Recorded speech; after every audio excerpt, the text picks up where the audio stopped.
네, 위험의 외주화 방지를 위한 산업안전보건법, 이른바 김용균법 개정안이 국회 본회의를 통과했습니다. 이 근로자들을 산업재해로부터 보호할 수 있다는 기대에 목소리도 큰데요. 반면에 기업의 책임 부담이 커졌다는 측면에서 우려감도 지속되고 있습니다. 관련 내용을 강신업 변호사 모시고 좀 짚어보도록 하겠습니다. 어서 오십시오. 네, 안녕하십니까. 네, 일단 어제 통과된 개정안, 당초 정부안보다 좀 달라진 내용 먼저 좀 짚어주시죠. 네, 기본적으로 이번에 이제 위험의 외주화 방지법이라고 해서 1990년 이후에 28년 만에 이 산업안전보건법이 이제 통과가 된 겁니다. 네. 근데 이제 당초에는 아무래도 그 처벌 규정이 좀 더 지금보다 입법된 것보다 더 좀 강했었죠. 그 부분이 이제 사실은 좀 약화됐다는 점이 있고요.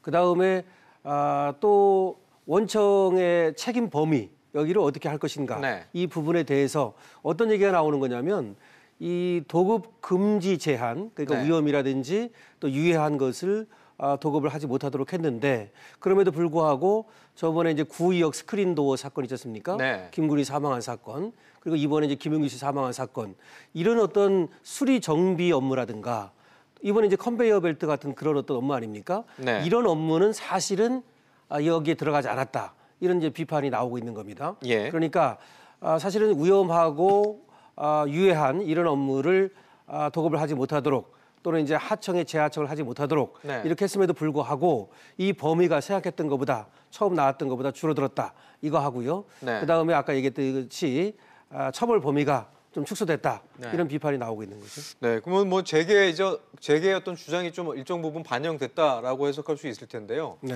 원래 취지는 훼손되지 않는 범위에서 좀 완화됐다 이렇게 보시나요?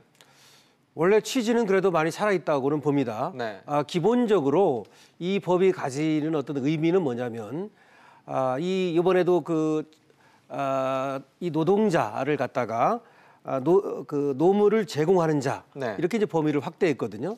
그러니까 사실은 이 법에 의해서 보호되는 대상의 범위를 확대했다는 점 이거는 상당한 의미가 있습니다. 그러니까 특수 노동자라든지 택배 노동자라든지 이런 사람들도 노무를 제공하는 자에 들어감으로써 이제 보호가 되게 됐거든요. 그런 것들은 상당한 의미가 있고요. 네. 그다음에 이제 유해한 업무, 위험한 업무. 사실은 이 업무를 어디까지 이제 할 것인가는 앞으로도 이제 시행령이라든지 시행 규칙을 통해서 정비하고 개정해야 됩니다. 하지만 지금 들어간 것이 좀 미비한 것이 있다 하더라도 28년 만에 이렇게 법이 개정됐다는 것은 의미는 있습니다. 네.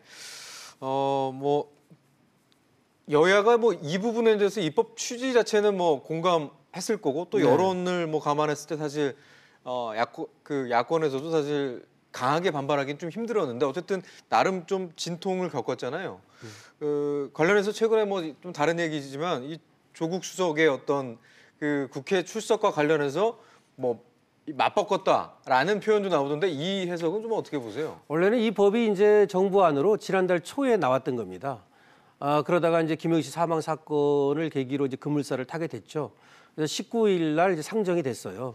그리고 27일 날 본격적으로 이제 본회의를 통과하지 않았습니까? 네. 근데 그 과정에서 연내 처리가 사실 불투명하다라는 얘기가 나왔었거든요.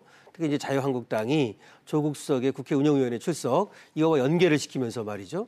그랬는데 문재인 대통령이 이제 조국 수석으로 하여금 제2의 김용균, 제3의 김용균이 나와서는 안 된다.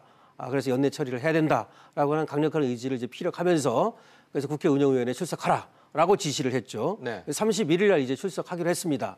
그러면서 이제 타결이 돼서 이 법이 통과됐다. 그러니까 이제 마지막에는 이제 극적으로 문재인 대통령의 어떤 의지가 반영돼서 통과됐다 이렇게 볼 수는 있겠죠. 그러니까 이 김용균법을 여야 합의가 연내 조속히 보기 위해서 네. 그러니까 31일이죠. 네. 조국 수석이 국회에 했다 이렇게 봐도 되는 건가요? 출석하기로 한 것이죠. 예. 31일 날. 그건 이제 아까도 얘기했지만 사실은 연내 통과가 좀 불투명했다는 거죠. 물론 이것이 그 다음에 내년 가가지고는 뭐 통과됐을 것으로 봅니다. 하지만 그만큼 시급한 법이기 때문에 연내 통과를 해야 된다는 것이 이제 문재인 대통령의 의지였고 그래서 조국 수석으로 하여금 31일 국회 운영위원회에 출석하도록 이렇게 지시를 했고 네. 그것이 이제 극적 타결의 하나의 이제 원인이 됐죠. 동인이 됐죠. 네, 알겠습니다. 다시 이제 본론으로 돌아가서 네. 유일하게 이제 반대표를 던졌던 게 자유한국당 전희경 의원이잖아요. 네. 이유가 이유가 뭔가요? 네, 절차의 어떤 졸속 한 점 이런 네. 것들을 이제 들었는데요. 네. 다시 말하면 이 법이 가져오는 여러 가지 파장 이런 것들을 생각한다면 좀 더 신중하게 접근을 해야 된다. 이렇게 말을 한 겁니다. 사실은 이제 김용균 씨 사망 사건을 계기로 해서 이 법이 좀 빠르게 네. 진척된 건 사실이에요. 그래서 이 법이 가져오는 여러 가지 이제 장점과 단점 이런 것들이 있을 텐데 여기에 대한 어떤 사업주의 의견이라든가 네. 이런 것들을 제대로 듣고 반영했는가 이런 것도 나오는 것이고 또 이제 이런 얘기가 있는 겁니다. 근로자를 보호하겠다는 건 좋은데 지금 네. 이제 도급을 못하도록 여러 가지 이제 그 제한을 뒀죠. 그렇게 되면 어떤 문제가 있을 수 있냐면 네. 사실은 하청을 받아가지고 일을 하던 사람들이 일감이 끊길 수가 있는 겁니다. 또 하나는 뭐냐면 사실은 하청을 줘야만 전문 인력을 활용할 수 있는 그런 업종이 있단 말이죠. 조선업 같은 것도 네. 그렇고 예를 들어서 그런데 그거를 하청을 못 주게 하면은 사내 안에서 모든 걸 해결하다 보니까 네. 오히려 기술력이 떨어져 가지고 위험이 발생할 여지도 있는 겁니다. 그러니까 네. 업종에 따라서 내지는 또 여러 가지 그 사업장에 따라서 네. 좀 다른데 이거를 이제 일률로 하시다 보니까 그것이 가져올 파장 뭐 이런 것들도 있을 수 있거든요. 네. 말하자면 거기에 대한 어떤 충분한 검토 이런 것이 부족했다는 거를 지적하는 것으로 보입니다. 어쨌든 근데 이것을 자꾸 이렇게 미루다 보면은 사실은 뭐 하세월이기 때문에 통과가 됐다고 보고요. 제가 볼 때는 앞으로 시행령이나 시행규칙 이런 것들을 좀 세밀하게 검토할 필요는 있습니다.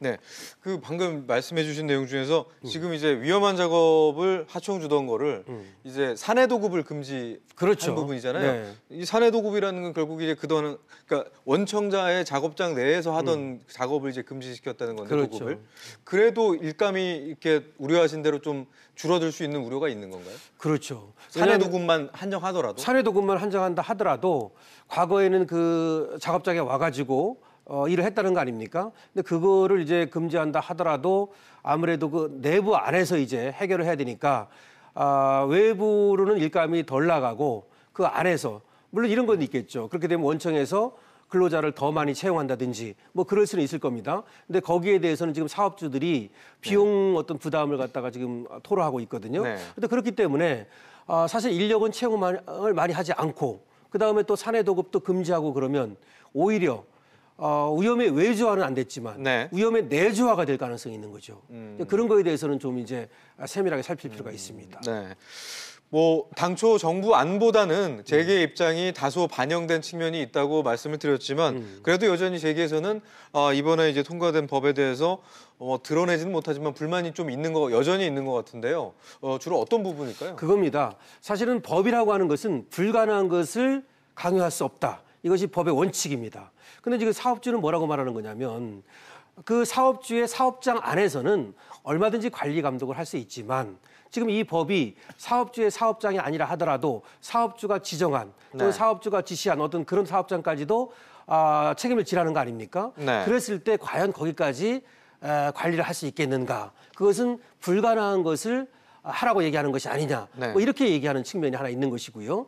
두 번째는 그렇다면은 위험의 외주화를 이제 방지하는 것은 좋은데 네. 그렇다면 이제 하청을 못 주게 되면은 내부에서 모든 걸 해야 되는데 그러면 많은 인력을 고용해야 된다. 그러면 그 비용 부담을 어떻게 감당할 수 있겠느냐. 네. 뭐 이런 얘기를 하는 것이고요. 가장 중요한 것이 하나 있습니다. 뭐냐면 이 위험을 갖다가 최소화한다는 거 이거는 사업주만의 어떤 책임이 아니라 네. 근로자도 책임이 있는 것이고 관리 감독을 하는 관청도 책임이 있는 것인데 네. 이것을 오로지 사업주에게만 책임을 지우는 것이 아니냐 이렇게 비판을 하는 겁니다. 그것은 제가 봐도 상당히 일리가 있는 겁니다. 이번 사건도 사업장도 물론 잘못한 거지만 관리감독청이 잘못한 거거든요.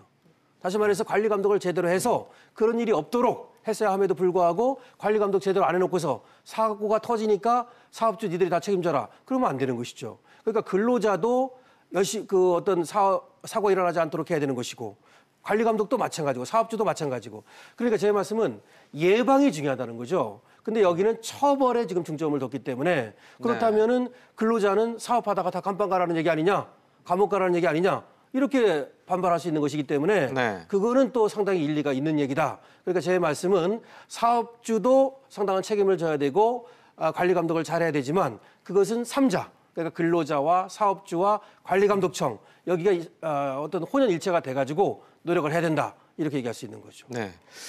그 당초 정부 개정안 중에서 또 그 관심을 모았던 내용이 이제 처벌 규정, 양벌 규정도 네. 있었지만 이제 고용노동부 장관이 직접적으로 작업 중지 명령을 그렇죠.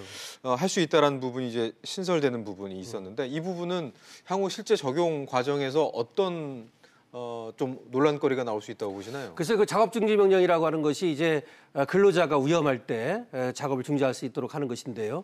거기에 대해서도 사실은 그렇게 일일이 어떤 그 보고를 한다든지 뭐 지시를 받아가면서 작업 중지를 할 수 있겠느냐 네. 뭐 이런 얘기가 이제 있는 것이죠. 그래서 그것은 이번에 이제 작업 중지는 사실은 위험하다고 판단이 되면 그 근로자가 작업 중지를 해도 네. 문제가 생기지 않도록 하는 그러니까 사용자가 그 근로자를 그로 인해서 어떤 책임을 묻지 못하도록 하는 그런 내용이 들어갔거든요. 그것은 뭐 바람직하다고 생각을 합니다. 네. 뭐 어쨌든 우여곡절을 겪은 후에 결국 이제 이 김용균 법이 이제 통과가 됐는데요. 이제 뭐 부족한 부분은 향후 실제로 적용하는 과정에서 좀 보완해 나가야 되겠지만 마지막으로 이번 김용균 법에 대한 통과 의의 그리고 향후 좀 보완할 수 있는 부분 어떤 게 있는지 좀 짚어주시죠. 글쎄요. 지금 어쨌든 처벌을 다치거나 이런 사고가 일어나면은 3년 이하의 징역 3천만 원 이하의 벌금, 사망 사고 같으면 5년 이하의 징역 1억 원 이하의 벌금까지 올렸고요. 그다음 5년 내 2번 일어나면 2분의 1까지 가중하도록 하고 상당히 이제 그 무겁게 했습니다. 그거 말고도 이제 그 근로자를 보호하기 위한 보호 대상 범위 확대라든가 그다음 구체적인 어떤 계획을 이제 세워서 실시하도록 하는 이런 것들도 있고요. 그런 것들은 물론 지금 잘 돼 있다고 생각을 합니다. 그러니까 처벌은 사실은 처벌만으로는 이런 사고를 방지할 수 없습니다. 그러니까 더 중요한 것은 예방이고 계획을 세워서 실천하도록 하는 것이고 그것을 관리 감독하는 것이고 그리고 노동자에 대해서는 그 안전 어떤 그 교육이라든가 이런 것들을 충분히 시켜가지고 숙련된 상태에서 일에 투입한다든지 그건 아주 좋다고 생각을 해요. 하지만 어쨌든 지금 이것이 제대로 지켜질지가 저는 사실은 좀 또 걱정되는 면이 있는데요. 우리가 이런 게 있습니다. 입법 포퓰리즘이라 그래가지고 마치 법이 만들어지면 모든 것이 가능한 것처럼 처벌 규정을 높였으니까 뭐 겁이 나서 잘 지킬 거야. 그렇지 않습니다. 법이라고 하는 것은 위하력이 있어야 되는데 그 위하력은 뭐에 의해서 담보되는 것이냐면 그것은 법을 지키도록 예방하고 그리고 또 관리 감독하고 여기에서 생기는 것이지 사고가 터졌을 때 강하게 처벌하는 것에 의해서 되는 것이 아니거든요. 그러니까 저희가 이제 꼭 얘기하고 싶은 거는 어쨌든 이 삼위일체가 돼가지고 아까 사업주, 그다음에 관리 감독청, 근로자 이래가지고 이 사고를 예방하기 위한 노력을 해야 된다. 이 말씀을 마지막으로 드리고 싶습니다. 네, 오늘 말씀은 여기까지 듣는 걸로 하겠습니다. 네, 지금까지 강신업 변호사와 함께했습니다. 고생하셨습니다. 네.